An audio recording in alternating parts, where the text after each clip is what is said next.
A3, and A4. These were available to you, same as I got them. You read 4 first, that's the earlier one.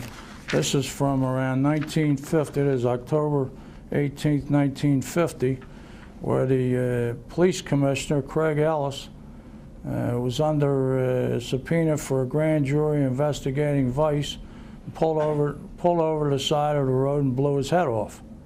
And his chief lieutenant was Ferguson, and it was a lucky thing for Ferguson because that made him escape what should have happened to him. So he got subpoenaed. They held him for hours. I don't know whether this was the McClellan Committee or what it was. But now we'll skip up to 1961, which is right at the time he's doing this Pottsville case. And here's a FBI report about Angelo Bruno, which says an informant said,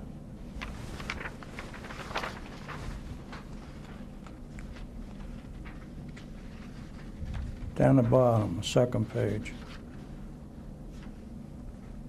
Indicated to him that Ferguson, Captain Clarence J. Ferguson, Philadelphia Police Department, was being paid off by Hank, who was in on the operation of the card game. Also told that he felt sure that Angelo Bruno was also paying money to Captain Ferguson. Said that he indicated Buddy Cianfrani from 6th Street in Philadelphia has contacts with a lot of police and other individuals to obtain protection. I mean, all this information, to flesh out Captain Ferguson properly, right at the time of this case, don't you think something like this should have been researched and included in your chapter?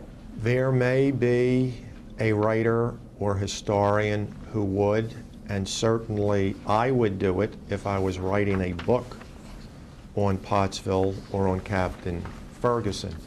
But in the context of how I was using Pottsville, I wanted to portray him as he was generally and almost always known. I believe there is a fraction of 1% of Philadelphia who would know anything about these. But you could have known about them, same as I found out about them. That is true, but I was writing a story as it was conventionally portrayed.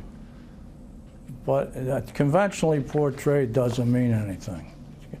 The law is that it has to be substantiated. You can't just quote old newspaper articles. Objection to form, please. Ask a question rather than make a statement. All right, I say again, in order to provide a fair depiction of Ferguson, especially in light of the fact that the person that was robbed, Mr. Rich, claimed $3,500 to his dying day, and only Ferguson put this crazy number on there of $478,000. Well, people would think he was telling the truth if he's J. Edgar Hoover, but not if he's the guy that's taking graft from Angelo Bruno. I would submit that there are a great many things that could be said about Captain Ferguson, that he worked at the Reading Terminal, that he started in 1919, that he was friendly with J. Edgar Hoover. There's a great many things you could say about an individual who spent 50 years on a police force and became an institution. I'm talking about, was he a crooked cop or not? Not about he knew J. Edgar Hoover. Was he a crooked cop? He was not known. A lot of evidence. He was not known as that by the general public at the time. Well, he didn't walk around with a sign on his back, but he was the subject of many investigations. I did not know about either of these when I wrote that chapter. You said you did all your research, and you didn't do that. Okay, let's try to get a little further. Where are we here? Can you go off the record for 1 second? The video. Okay, could you raise your right hand to be sworn? Do you swear that the testimony you have given and are about to give is the truth, the whole truth, and nothing but the truth? Yes, I do. Anything else we forgot?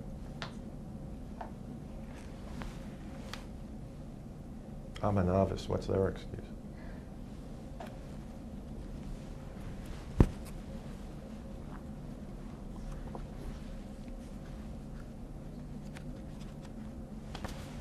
All right.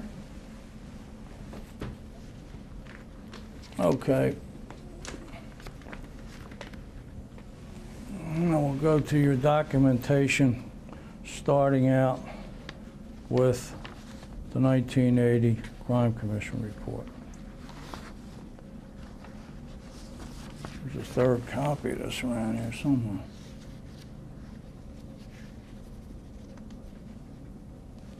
Let me give that to you, did I, Gregory? I don't believe so, Mr. Gregory.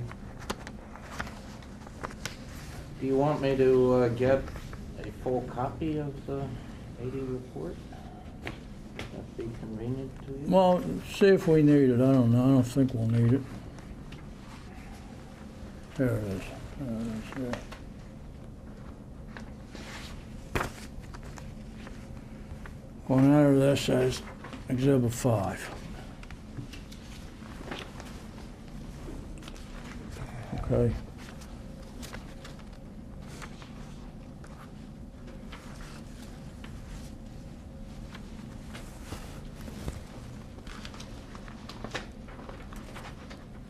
Well, I do object to your having obliterated portions of the document. There was no portion of the document that showed any sources. That document was supposed to show sources, not make a speech. Well, my objection is noted. It's Okay. not an accurate copy of the document. Well, you didn't defer your objection. All right. I'm going to show you Exhibit 6. That's the portion of the 80 Crime Commission report. Okay.